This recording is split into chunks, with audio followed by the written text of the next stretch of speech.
Welcome to the Hot Tubs. People who I don't really truly love, I don't worry about as much. They have places like this all over the country. Rob and I are very much in love. Too many emotional strings attached. Oh my God. You're just trying to get your 15 minutes. I like licking girls' teeth. Oh my God. Why did you go home? Reality TV 101. You kids have fun arguing semantics. I'm gonna go meet the professor regarding the alien test subject. Welcome to Vanderpump Robs, a podcast about two authors just trying to talk reality TV. That sucks. I'm Rob Schulte, and with me, of course, is Kate Shapiro. Hello, Kate. Speaking of two authors trying to watch this, I always try to think of the narrative of these shows, especially with these weeks. And I'm like, I could never be a producer on these shows. Because, like, I always say, like, I just want them to fight about something stupid, like what room they're in. And then that happens, and I'm like, oh, this is too stupid. Yeah, wait a second. Yeah, I think it's so personality driven. You can't, put these people, it's only if it feels authentic or real or I know. good. And the weirdest part is that they've been in the mix for so long, at least a majority of these people that are driving any sort of narrative that is real to them. The stupid stuff is real, and you're like, oh, but it's not, and I need a healthy balance, and it's just not happening. Yeah, have you ever been on a group trip? Maybe straight men do this less often, but a group trip where you cared about the room that you were in? No, I think the majority of group trips I went on in my tripping days were like when I lived in Kansas and people were like, we're going to go camping and then canoeing or like on an inner tube. And it's like, oh, well, all the rooms suck because they're outdoors. And yeah. So no, I got for my car. bachelorette party, they gave me the biggest room. And well, of course they did.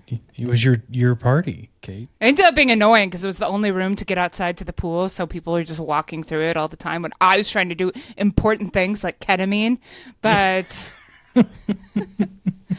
yeah, I never have cared that much. Like, it's fun to be the first person there and you get to act out like your 7-year-old fantasies of calling shotgun on something. Yeah. But yeah, it's never been, no one's ever fought about it after.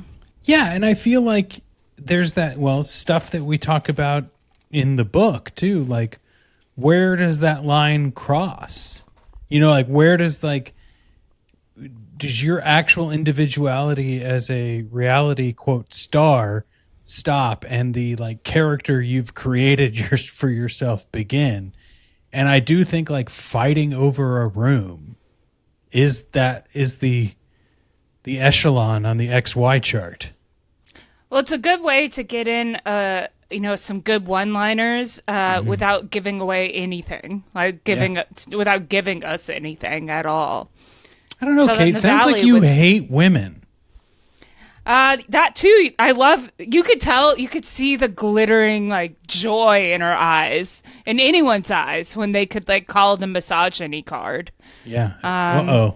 Is it play a card? The card. Though? Using the card. They're just so excited because they can never be wrong. They can. So it's true. Just there's no argument that they could have. Logic goes out the window, and it's like that's how it is in this world. If you call someone misogynist, you can't say no, I'm not. And it's like, well, that's exactly what a misogynist would say. God damn it! I've been living on TikTok this week because people went insane on a post I made about Lori and Jax. But as I was finding some other fun creators that obviously sided with me, one person reminded me of the Kristen quote, which I think she said on the Valley, the worst thing in the world you can be called is a racist. And it's like, well, I think maybe being affected by racism might actually be worse than being called a racist, Kristen. They learned the wrong lessons from getting canceled. I know. Another thing we talk about Kristen more credence. We were like, she may have learned something. Yeah. But that so goes to show how Stassi really learned nothing. Oh, yeah. Yeah. realitytvisthedevil.com is where you can pre-order the book Kate and I wrote, and we encourage everyone to do so. Before we talk about the Valley, Kate, we should touch on Jax and Lori a little bit. Far be it from Lori K to ruin our lives by talking about her on this, but it sounds like maybe she's putting publicists behind her and becoming full-fledged influencer. If you're dating Jax and going to Flanagan's. Yeah, she's a Flanagan's influencer. Do you think it's real? There's no pictures of them kissing. That is true. It is just pressing their bodies up against each other in a swim-up bar pool and eating dinner at various places. I love the eating dinner one in Mexico because it looks so It's like, that's when I saw that picture and I was like, this is fake. Because they're not even looking at each other. Lori's kind of looking exactly at the camera, but like a little bit off kilter. Jax looks so roided out that he can barely fit into the table. It seems like all the dinner scenes is like Jax being like, I'm not drinking, see? There's no cocktail here. Same with Flanagan's, a South Florida, place to go. Video users can see that Kate is drinking from her Flanagan's cup that is soda as well, to be clear. Well, at Flanagan's if someone's not drinking because they have the soda container they give you. Exactly. So I feel like he's also trying to say, not only am I fucking Brittany's friend, ish. I guess that's what it's supposed to be like. It's supposed to be like a West Amanda. Clearly it was inspired by that. But it doesn't work because Lori's not on the show and only terminally online freaks like us know who Lori is. Yeah, that's the thing. I keep trying to, like, when I get into these discussions with my friends, is like, we have to remember that no one on earth besides the, 0.5% of people who follow this stuff have any idea who Lori is at all. She's never been on the show, right? Not in any sort of capacity that would matter. And I feel like any casual watcher would hear Jax sleeps with Brittany's publicist and be like, oh, that's not our friend. That's just, it's weird because it's their employee. And when people hear publicist, they probably hear fake. I'm shocked they picked up cameras or whatever they did. It's such a minuscule deal that I've had one friend, my friend Molly, who said, I don't think this was planned because, who gives a shit? And I was like, well, the people who do give a shit really give a shit. And now the fact that they've picked up cameras for it, it's like, oh, this isn't big enough for the Valley, but I do think it verifies the theory we've had that Jax is coming back in season 4, and the timing is just too good for it to be happening now. And Lori's a publicist. She knows how to get this stuff placed places. And Jax hates Brittany, and this is the perfect way to also get a dig in at her. Did you see the Blocked by Jax subreddit? It seems to think they found Jax's alts, and then they post pictures of Jax calling Brittany botched Brittany. They're very Trump-coded, all the stuff he says, and how he's so excited that Jax might be coming back. It's the only thing that's going to save that show, and I don't think that it needs to be saved, but my TikTok that went viral was me just posting the TMZ article and saying, get them on the Valley now, because that's the sort of ridiculous stuff I want to see on the Valley. I know Jax is a monster, but I would much rather see him going through a midlife crisis and dragging down a publicist who's also going through a midlife crisis with him. That sounds entertaining than him fighting with Brittany, if they're going to bring it back. I feel conflicted about it because I really don't think that Bravo people should see what Jax does and say that's a formula to get back on TV. Well, you're not wrong. And that people will, because the reason they picking up cameras is so annoying is Scandival and the West and Amanda, I believe all that shit happened, to varying degrees, and they're just getting the returns are getting shittier and shittier. Yes. Yes. now we got a affair, and then it's like, well, this isn't really an affair, but you're betraying a friend. Okay, whatever. And now it's like, well, my ex-wife, who I'm separated from, who we haven't gotten divorced from, but it has been 2 years, I'm fucking her publicist. Like, what? Are you kidding? Like, yeah, it's so stupid. Like, and it is, look, I don't disagree. Look, we got Scandival, and then we got Carl and Lindsay trying to manufacture a Scandival. Then that didn't work. Then we get like a West and Amanda thing. And then we get this. It's like, oh my God, it really does show you the like radioactive half-life mutating everything that, for lack of a better word, was entertaining about these horrible breakups that just becomes a, like, you're just gross. You're just creating like sewer Morlocks here. And I'm sick of all the drama not being on camera. And I don't know if Jax will be on camera for these cameras picking up, and I worry, and we could talk about this when we talk about In the City, that it's gonna be like that weird ending of In the City. Oh my God. Oh, well, it's June 2026. Here's 3 people in a confessional couch saying something. Like, I'm worried, and like one conversation that gives us nothing between Kyle and Amanda. I feel like it's gonna be a conversation between like Brittany, Kristen, and Lala. Like, where Brittany's like, I can't believe he would do this. And it's like, get over it. Yeah, no shit. Do something else. Like, stop centering yourself around him. And also, they've already filmed the reunion. So where's this going to air? Is this like, is this another Aftermath? What are we doing? I don't know if I need more episodes to these seasons. The only thing they should be doing is if this is the beginning of the next season and they just picked up cameras to capture it. Yeah. To be like, we know we're going to film soon. You know, mobilize like that. The Mormon wives would mobilize, but I don't know if Bravo would ever mobilize. It would be great if Brittany was like, well, you know, I did need one last push to get full custody of Cruz. Yes. And this is what it will be. Like, if they have more information to give us, but if Brittany somehow has proof he's been drinking, I would love to hear about it. Because I don't think I would love to hear his sober. I think his sober brand is bullshit, and I don't think he should be going. The fact that he's at Flanagan's in Boca, and that's where he went to rehab. Why did he go to rehab in Boca? Like, I was talking to my husband about that. Rehabs down here are known for being like really sketchy, slimy places. And the people that go to them are people who like shoot unarmed black kids in Ohio, and they need to get rid of them for a few months. Like, I had a friend who went to one, and he pretty much went to it to just do the medical detox part of it. But he was like, man, the people that I met were like all cops, like every single one of them, who... Like, the people that work there are sketchy. They're everywhere.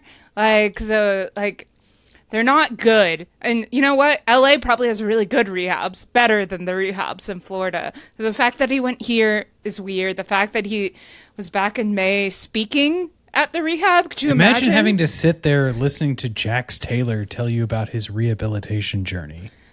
I'm not sober, but I think I would need, well, I'm sober right now. Yes, you are. I'm sober at the moment. But I think I would need more than 1 year. Like, at least Lala, 7 years. You know? At least that. Yep. I just don't think the 1 year, I would be like, I could do this for a year, but 2 years, I don't know. It's 2 years, that's the hard one.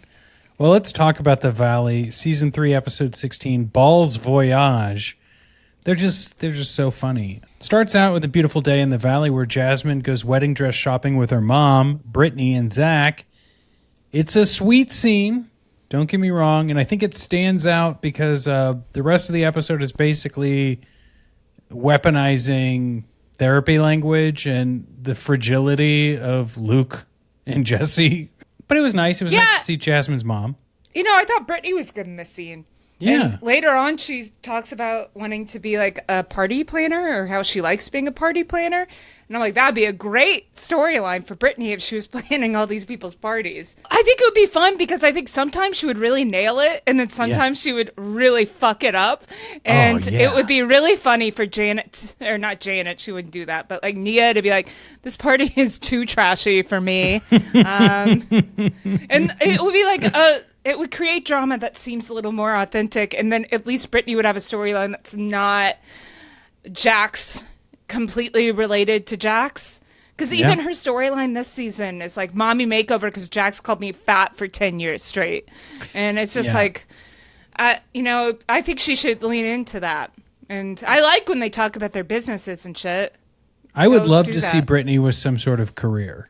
That would be yes, please. Doesn't seem like any of them really have a career on this show. Like I know Jesse and Michelle are realtors, but it is strange because so many of these shows are like at least give us a whiff of them doing something. Yeah. else. And it's odd to see people in their 40s like not want to say that they're influencers, but also not show us any other way of having a career. Yeah. I would hire Brittany to play my party. She was great around Jasmine's mom. I think she's just her bubbly Southern personality lends itself to. I would hire her to plan like a baby shower. Yeah. She'd be good at it. Brittany, clock's ticking. Hope you're listening. Kristen wants to talk through Luke saying he may not want to have a wedding if things are staying this bad. And she continues to insist that like this bad moment is temporary. And I believe this is the 3,000th time we've heard that on this show, that they have to tell each other like, look, I can be a holy terror because it's going to not be that way in a little bit. Yeah. Don't ask me when. I would be like, okay, can we figure that out now? Like, do we need more help from the nanny? Do we need to like, what can we do now to make things better? Maybe this is just like me really having a newborn to not be like them. But like, there's got to be something they could do now to fix this because I'm so sick of hearing, well, in one day, no, it'll just be different problems. Like I remember when my nephew was like learning how to poop in a toilet, his daycare teacher told him poop was gross because he was putting his hand in his diaper, and then he just didn't poop ever until it got so painful that he like started crying and was just miserable all the time, and you had to read him books about how pooping is okay to do. And I'm Pooping's one of the best things you can ever do, young man, and I hope you get used to it. Yeah, I know. Like it's all. I think he's good on pooping now, but he's 8. Oh, okay, cool. And now he has his own problems. Like the problems will always be there. Yeah, the problems will always be there. Is what I'm trying to say. And like, yes, you'll sleep through the night at some point, and like they will get easier. And when they can talk, they can tell you what they want. But like, it's not like once they hit 1, it's like, oh, this is going to be easy from now on. Like, it is the rest of your fucking life. Like, when you're 18, they're going to be like stealing money and coke from you. Like, no shit. Like, I mean, I'm not trying to diminish Kristen's postpartum because like she is going to work through that in however long that takes.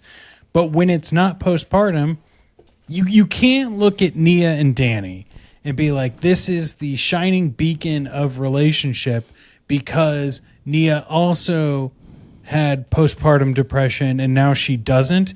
Because take that one step further and you go, oh, but her husband's a drunken mess who gets antsy with waitresses if he has one too many tequila shots. So that version potentially could happen to you too, Kristen, where you're not worried about one thing, but now you're worried about something else. Yeah. I mean, I would have loved this season if Kristen talked more about how she is dealing with her postpartum depression instead of just saying, it will end soon, it will end soon, it will end soon. Like, go to a therapist, go to a fake TV therapist, like talk about how you're getting, like think about going on antidepressants, like go to a like postnatal yoga, I don't know, coaching session. I don't fucking know, but it would be nice to get some solutions from these people instead of just like harping on the same stuff. It's bad TV and it's so depressing. Both of them feel like they're hostage negotiators. Need to get over it. Yes, they do. Lala, unfortunately, has to put down her dog, Lily, which was very sad. A lot of us have been there. I personally did not need to see Lily as an old dog barely being able to walk around. And then later on being like, well, I did it. Could have just had the scene with Kristen and Lala because it was so frustrating that they didn't even touch on the things I wanted them to touch on because half of it was talking about Lily. Yeah, if only Lala, she was like, I'm a strong, independent woman. I did it myself. I didn't even take it to the vet. I just took it out back. My God, where the red fern grows. What? Damn. At least something interesting would happen. Well, that's true. I don't know. I'm a dog person now, so I can say what I want about dogs. Hey, I'm a dog. Don't tell me I'm not a dog. Are you implying that I'm not a dog person? No, you're definitely a dog person. I just really didn't understand dog storylines, especially with these people. Like, I love my dog and other dogs, and dogs are some other dogs aren't good, but when these people have zero empathy for humans and like all the empathy in the world for dogs, I'm like, I don't know. It's really You're tough. right. I wanted them to talk about something else, but I'm sad Lala's dog died. I also never need to see Lala's brother. That doesn't need to ever happen. You could tell he was practicing his line. What a tough day. What a tough day. What a tough day. What a tough day. But Lala tries to get through to Kristen in this scene. I still don't think Kristen gets it. She's like, I just have these blinders where I just get set in. And Lala's like, okay, well, take the fucking blinders off, because that's such an easy excuse to like not have to deal with anything ever. Yeah. I mean, I'm confused a little bit about the whole, we need to forgive Janet and Danny's bad now. Yeah. Is that the whole point? Well, Kristen can't understand why everyone thinks Danny is so bad. And it's like, really? Like, everyone knows it's not the drinking. Drinking is the code word for the TV show for being a guy who grabs women. Like, is that really that hard to comprehend, Kristen? You orchestrated the Miami girl situation. She probably forgot about it. It's been so long. I'm so sick of this. She's a I'm whole seeing new it woman online now. too. People are like, I want Jax back because I'm so sick of talking about Danny. Imagine that. You would rather have a psycho cokehead who throws a table because you're tired of them talking about Danny's drinking. One thing I noticed about in this episode is that it's not his drinking, it's that he's annoying all the time. He has the worst sense of humor when he was getting his vasectomy. Oh my God. I was like, if I was a doctor, I would just like hurt him. Like, I don't know. He's so annoying. I don't know why. It's so weird. I've known people who've gotten vasectomies and they weren't on nitrous. I'll tell you that much. Like, they just numb you down there. And then my friend just played Switch during his vasectomy. And then he was fine after. It took 35 minutes. He could still probably do something that day. He didn't have to miss something. It is outpatient. Yeah. Yeah, it's outpatient. It takes an hour tops for it to happen. And Nia still has to like set up every single thing for him to do because she's going to be at a Miss America pageant. Yeah, and it's definitely something that like you ice your balls. You ice your balls, and that's it. That's all you do. And it's like 3 days of needing to ice your balls. And the only thing that the doctor said before him was like, you might want to look only at your Switch because there's like 2 trails of smoke coming from your balls. And that can really upset some people. Yeah, so you might just want to ignore what I'm doing. You won't feel anything. Danny wouldn't have anything else to talk about for the next 10 years if he saw smoke coming out of his balls. As a woman, this annoys me so much that all the guys are like, oh, cutting your balls off. Like, just get the vasectomy. It doesn't do anything. You're not cutting your balls off. You're just like, you can get them reversed even. Yeah. Like, Jesus Christ. The fact that then when they have his like vasectomy party and everyone's like, yeah, this sucks. And can you believe, get a load of Janet. She has this trauma from a guy assaulting her in school. Like, I can't believe she decided to bring that up. God, she's such a fucking loser. And it takes Tom Schwartz to be like, hey guys, like, this is going to end all of our careers if we continue escalating this conversation on the porch right now. You all realize that, right? I've kind of been there in the previous TV show I was on. Maybe we should pump it back. And then in his confessional, he's like, it's really not our story to tell. We need to listen more as men. That podcast has really changed him.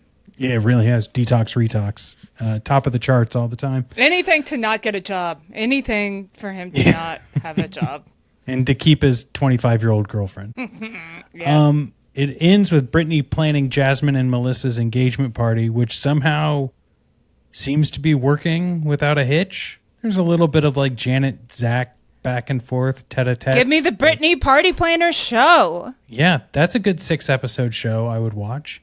I'd fucking watch seasons of that show. If it was just every episode was a different party that Brittany planned. Yeah, for good or ill. It would be great. Yeah. Man, well, let's take a quick break and then we'll talk about In the City. VanderpumpRobs.com to support this podcast and get bonus and video episodes ad-free. RealityTVIsTheDevil.com to pre-order our book, Reality TV is the Devil, and don't you forget it, the unofficial Vanderpump Rules story where you can relive the drama. Jax is so threatened by Rob. Threatened by Rob. You kids have fun arguing semantics. I just want to say something that we talked about in our group chat. And by group chat, I mean text message because it's just us.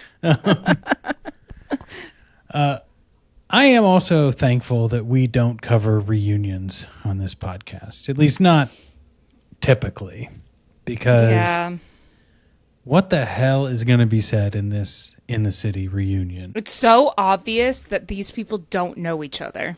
Yeah. It's never been more obvious on a Bravo show than it has been on this one. Because at least the housewives, when they don't know each other, they're like, well, we all have something in common. We're rich and have kids and live in the same place. Yep. So we'll find something. Because like when you're mothers or wives or something, I think it's just like you're used to having to deal with these people all the time. But these young millennial type people just thrown together in this awkward fashion, it's just so dumb.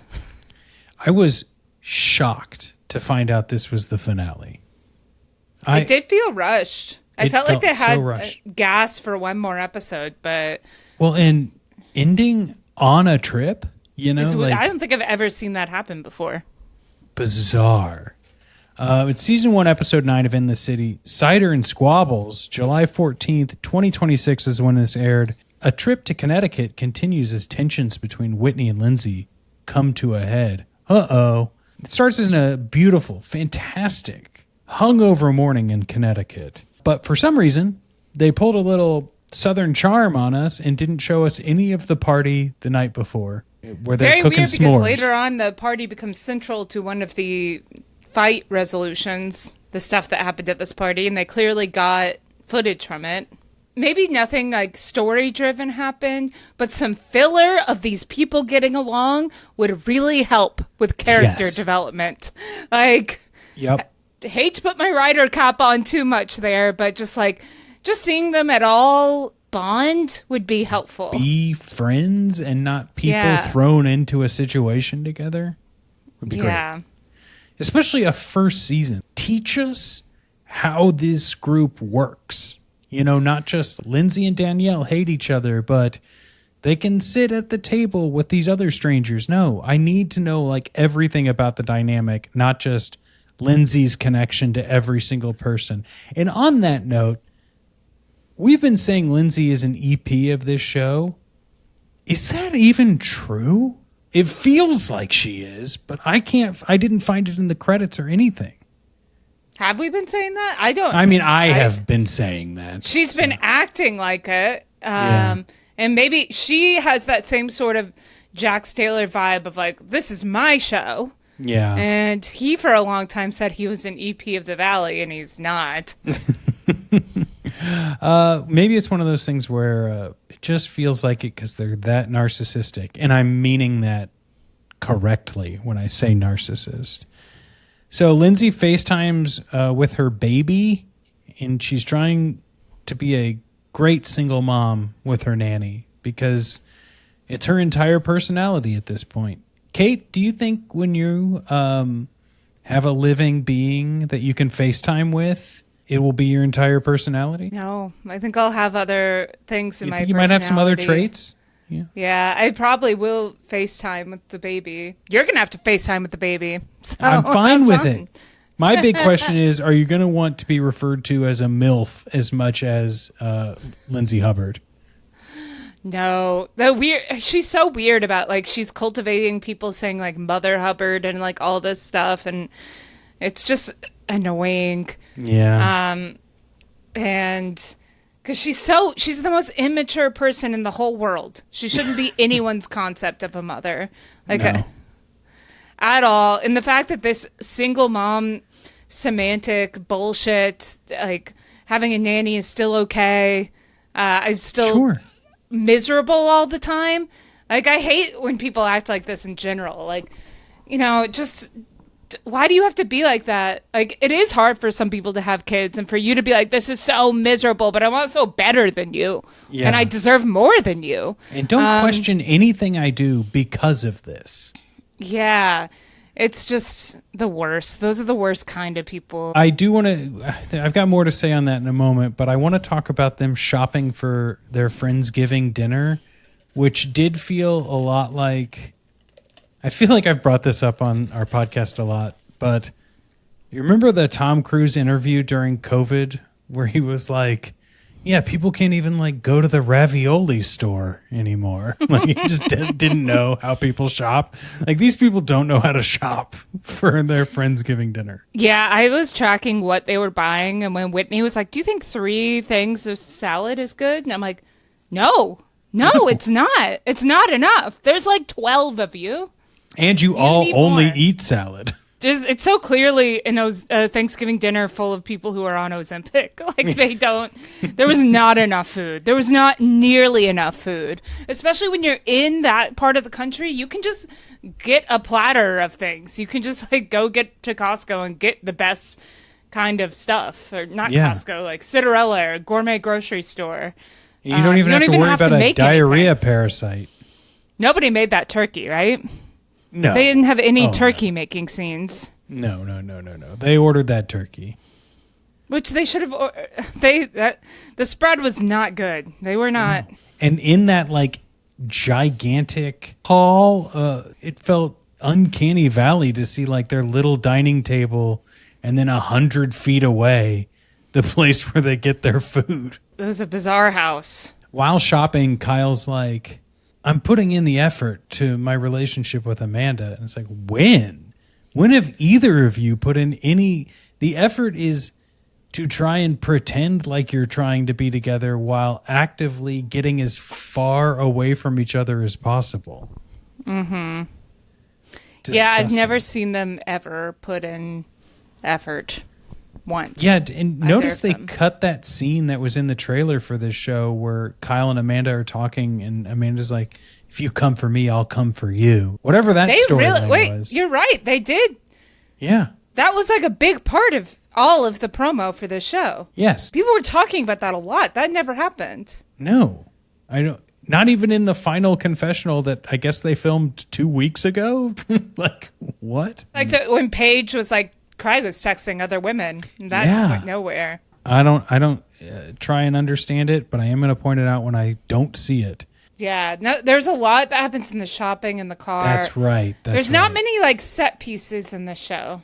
There's not much that they do. There's a lot of like in the car, or that's true. They're just talking a lot of shit in different locations. Yeah, or on the way. Oh, because when they're driving is when Whitney's like, we're getting the Georgina car and the Whitney car, and Whitney's in the car with Danielle, and Danielle's like, oh my God, I would just shut up. You're getting it out, but like, thank God Lindsay's going to focus her Mother Hubbard laser on someone else. It's bad that the show, like, I cannot tell apart Georgina or Lexi at all. Yeah. And I don't know, like, any of their personality really at all. So and they totally cut Amanda's friend from the show, Katie. Yeah, I would love to get paid for this show and then not be in it. Oh, that would be fantastic.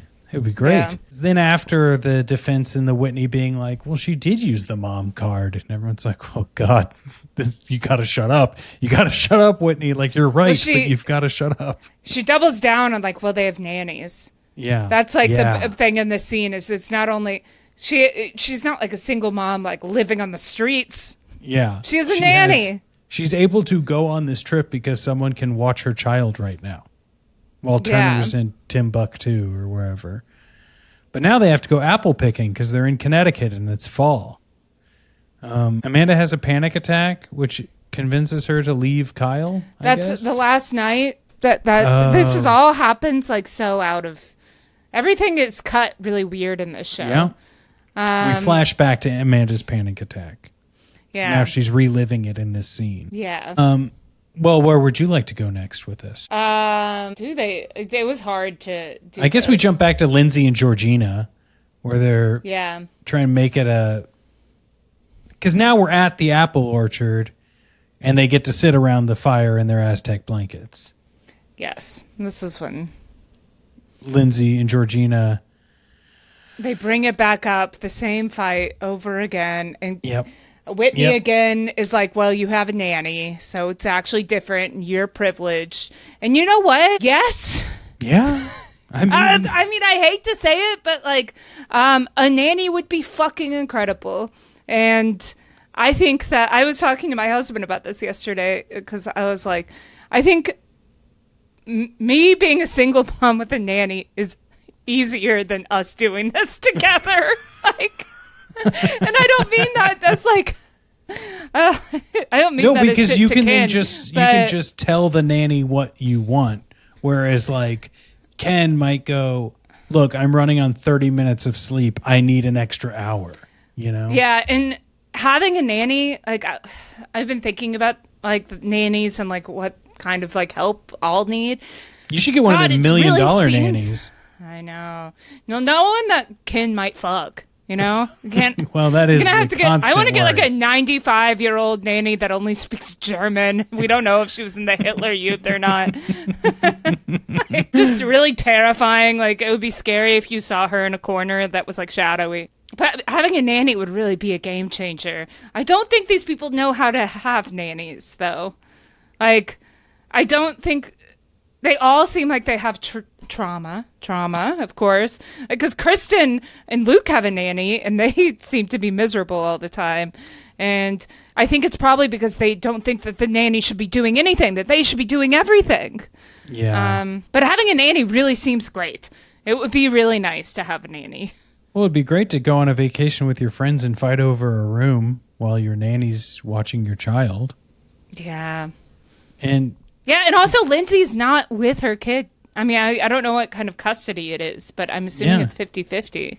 And I hate to be called a misogynist by the Karens in this world. Like, hope Georgina's not listening. I know people who are divorced parents. It seems a lot nicer to not have them some days of the week. Yeah. Let's take a quick break. VanderpumpRobs.com to support this podcast and get bonus and video episodes ad-free. RealityTVIsTheDevil.com to pre-order our book. We'll be right back.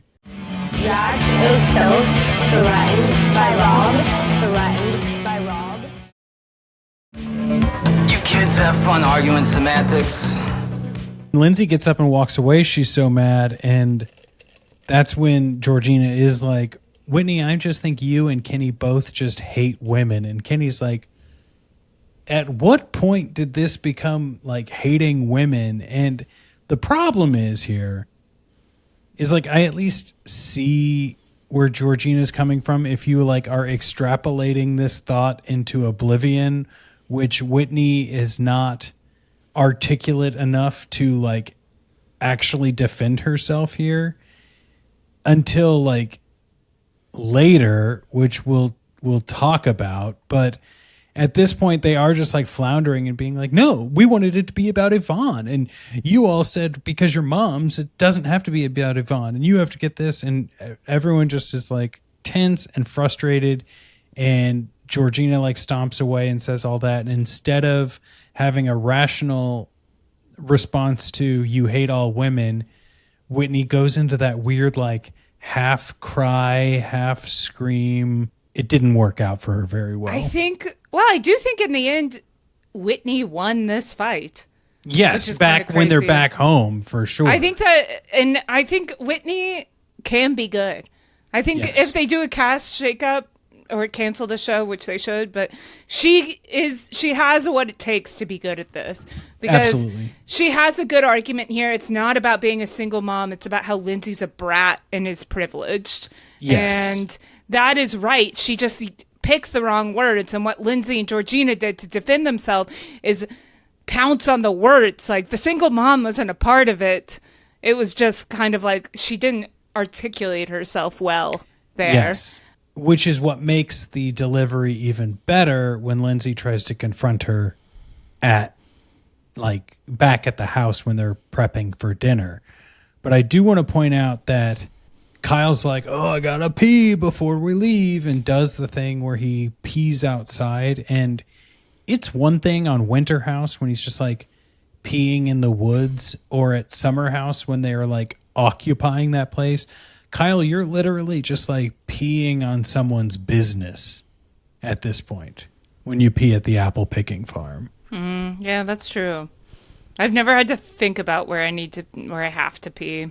Kyle wants to pee outside too much. It's not that exciting. I don't know why he does. I don't know. It. That was such a gorgeous view. Maybe he wants a view. Peeing. Maybe with a he's view. he must have a kink of some sort that has not infected my brain. Well, let's go back to when they're preparing Friendsgiving, and when Whitney does, I thought Lindsay confronted him, but I guess Whitney kind of goes up to them to. Well, she just shows up. I always say confronts, but she just at this show they just kind of show up and for the fight, looking walk tired. From one room to the next. Yeah, they show up for the fight that needs to be in public. I do like that Kenny really backs up Whitney the entire time. Yes, and good for him. And I hate Georgina and Lindsay because they are the quintessential Karen. But then if someone says that they're being a brat, they're like, you're a misogynist. You hate women.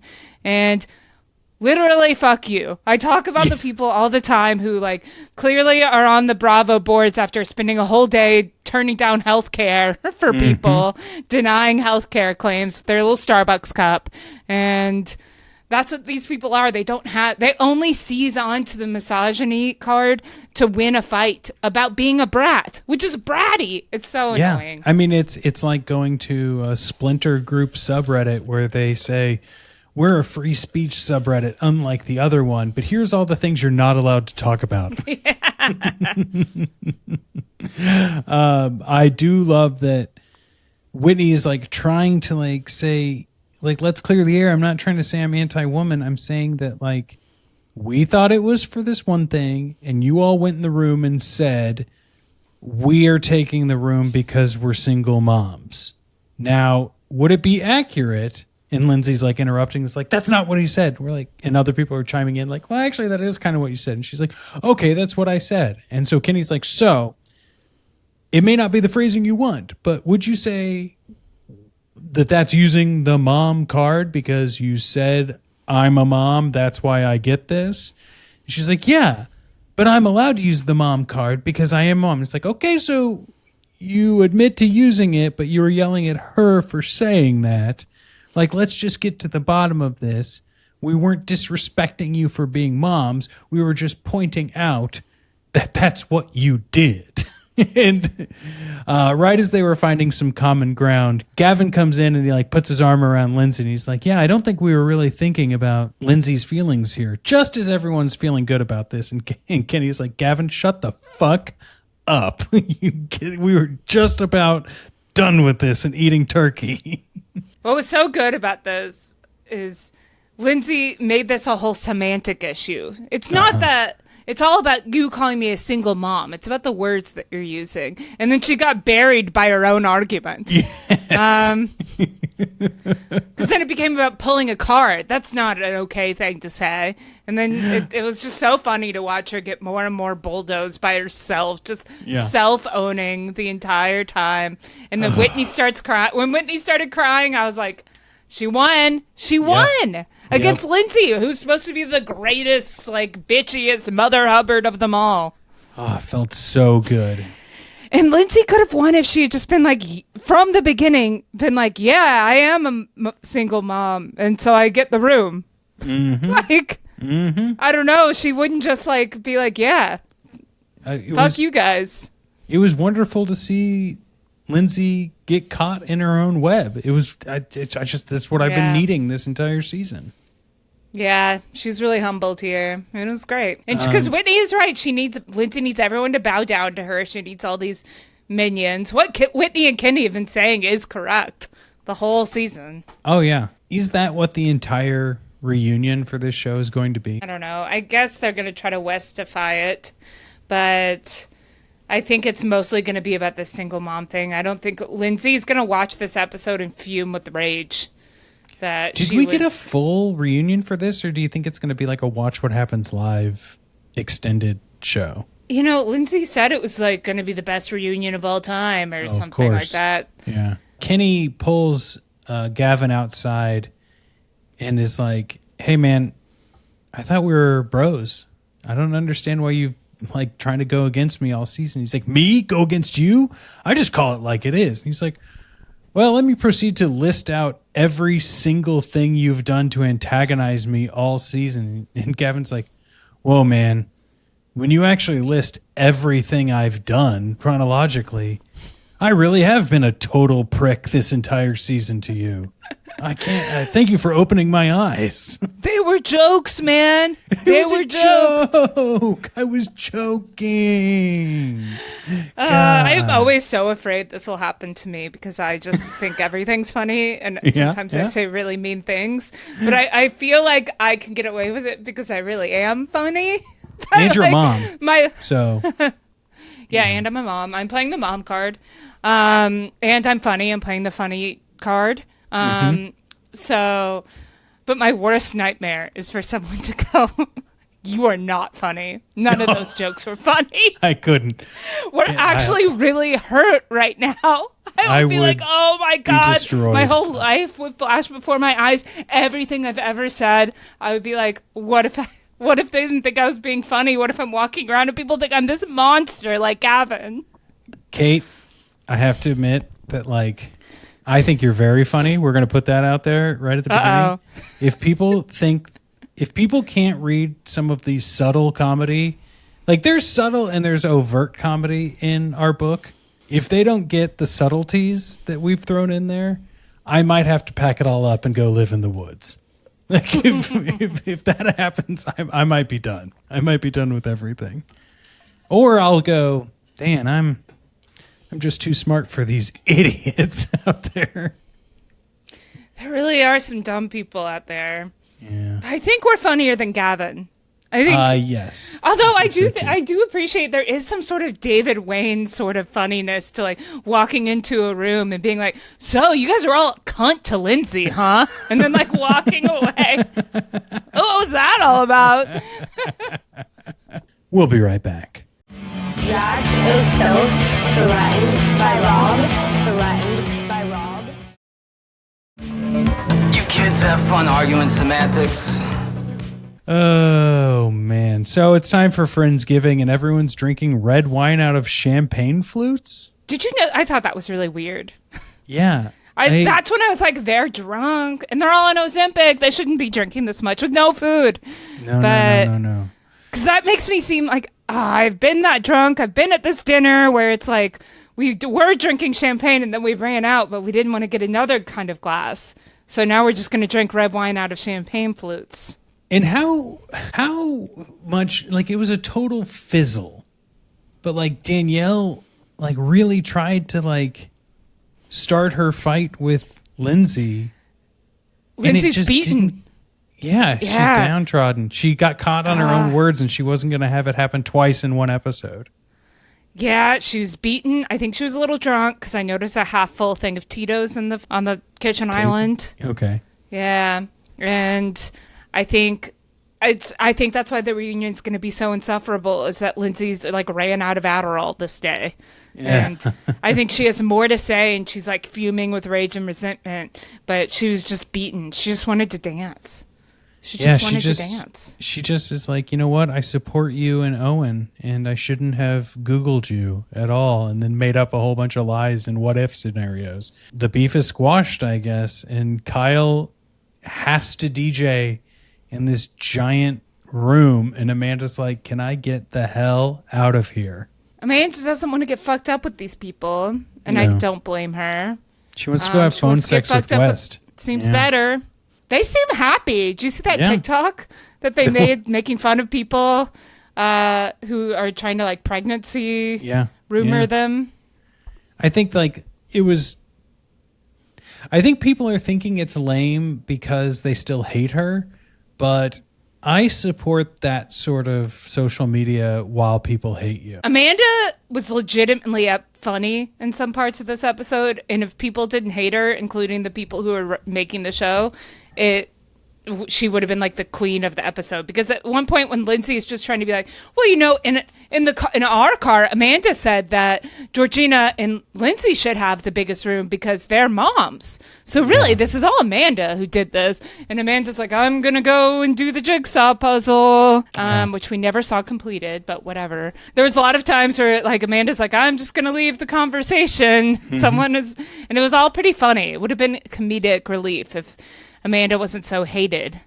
She was not in this season at all, really. If you really look at it, it was like a couple of fights with Kyle, a couple of conversations with Danielle, and I have to think that's why her friend Katie was edited out, because they probably just filmed a bunch more scenes with her and Katie that probably ended up being total bullshit after the West stuff came out, and they knew that was just people were going to be able to see right through it. Amanda's never been the star of this show. She's always been like a side character who says something kind of funny and relatable every once in a while and is like, I'm not going to be a part of the drama. And everybody's like, wow, she's so mentally healthy, basically.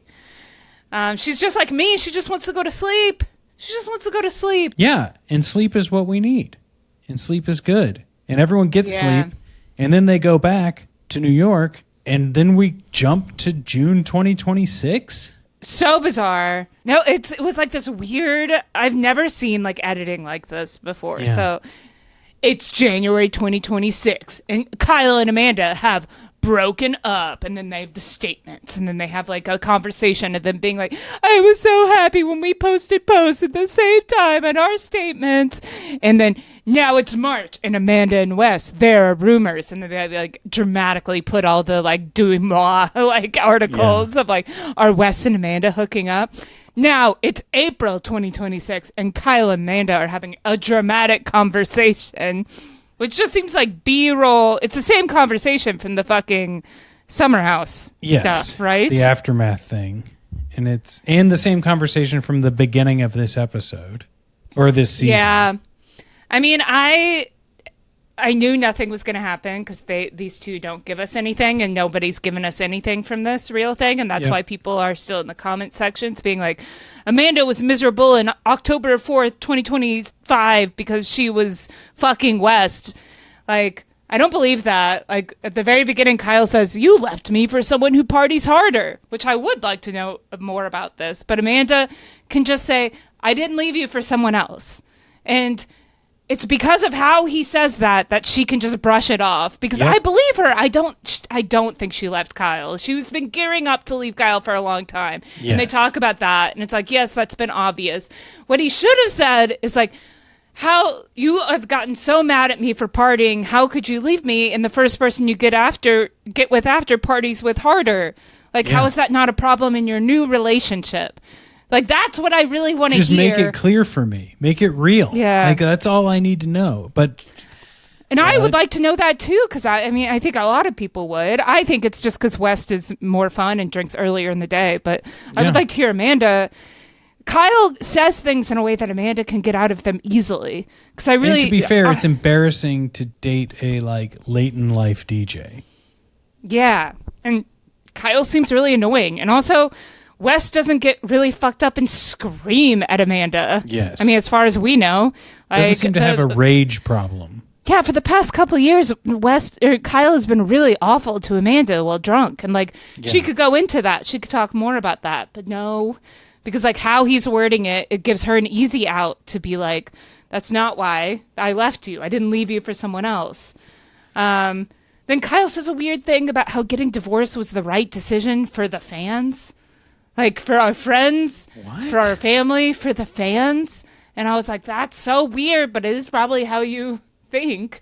How he has to go through life thinking. Yeah. Yeah, and the clip that got the most was, I guess, Amanda was saying, I hear Loverboy's doing really well since all of this fucking shit is broken. And that's probably because everyone hates me. Kyle's like, no, it isn't. But it totally is. That is because exactly everyone hates why. her. No one was buying Loverboy merch before that. You were giving away his promo items. Yeah, no, he was like, I think people want to see me succeed. And people online are like, yeah, we want to see Kyle succeed. And I'm like, no, you don't.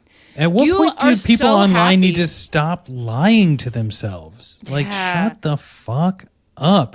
Someone on Reddit, side note, when you can just tell someone was like, I have to post something and maybe this one will do numbers.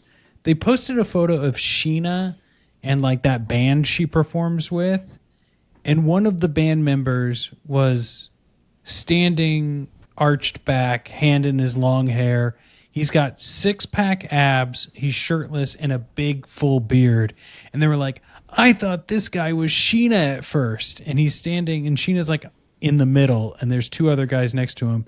And everyone's like, no, you didn't. No, you didn't. You're just saying because this guy has long hair and kind of effeminate that you think this is a funny joke. It's like, stop lying to yourself. You just wanted to post, and that's what people are doing about Loverboy as well. It's insane to me. I mean, I think there is something. I am like a white mother, not single, but could be at any moment in order to play this card. I think people are thrilled to have a man be the victim in this scenario on Bravo. I think they are thrilled to hate Amanda. I think that they're excited about it. And internally, there are a lot of people out there that are like, finally, because people hate her way more than West. And I think that there's misogyny there because it's like West is actually the one who really betrayed Sierra. They were actually dating and she was clearly in love with him.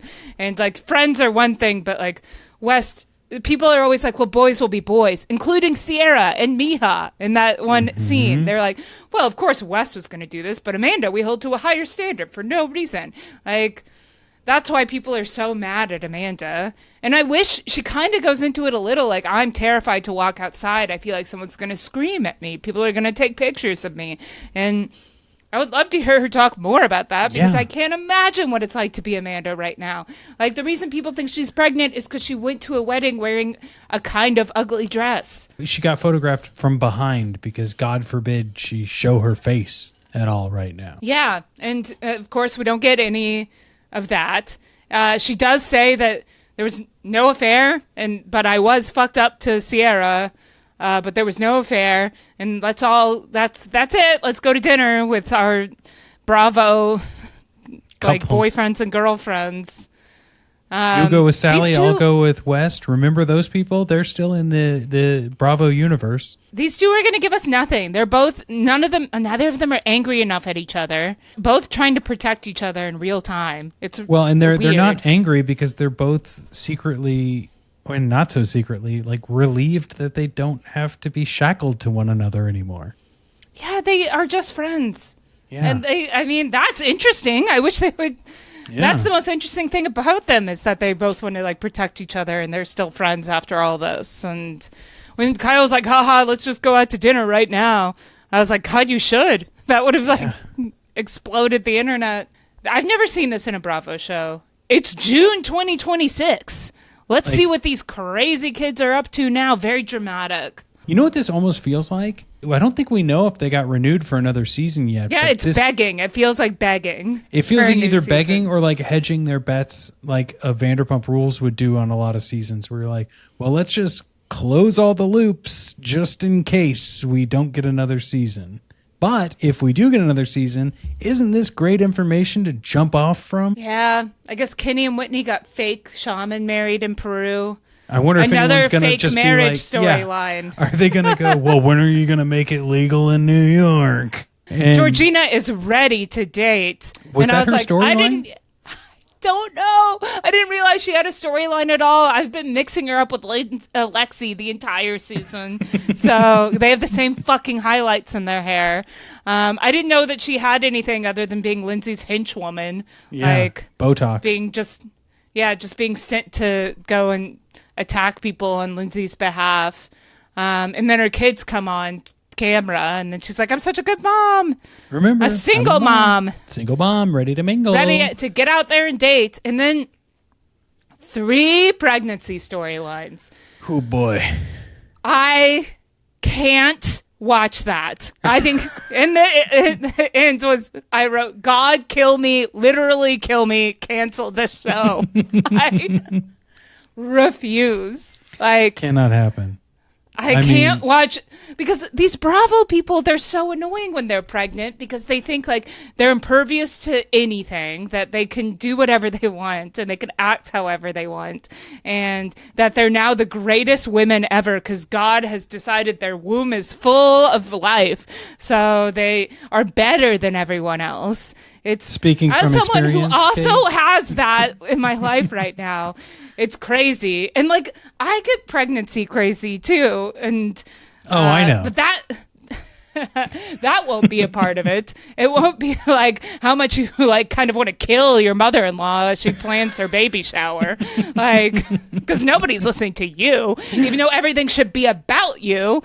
But they'll make it just like, oh, look at me, I'm full of life and I'm better than everybody, literally everyone else.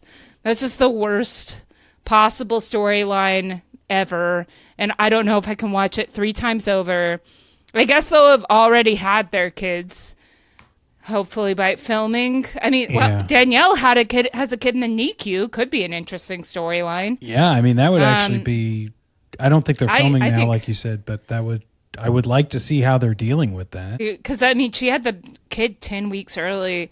It could be in the NICU for a long time. 3 women taking up all the air in a show. If Amanda and West aren't on it, that's the only way that saves this show. Yeah. Is if they are.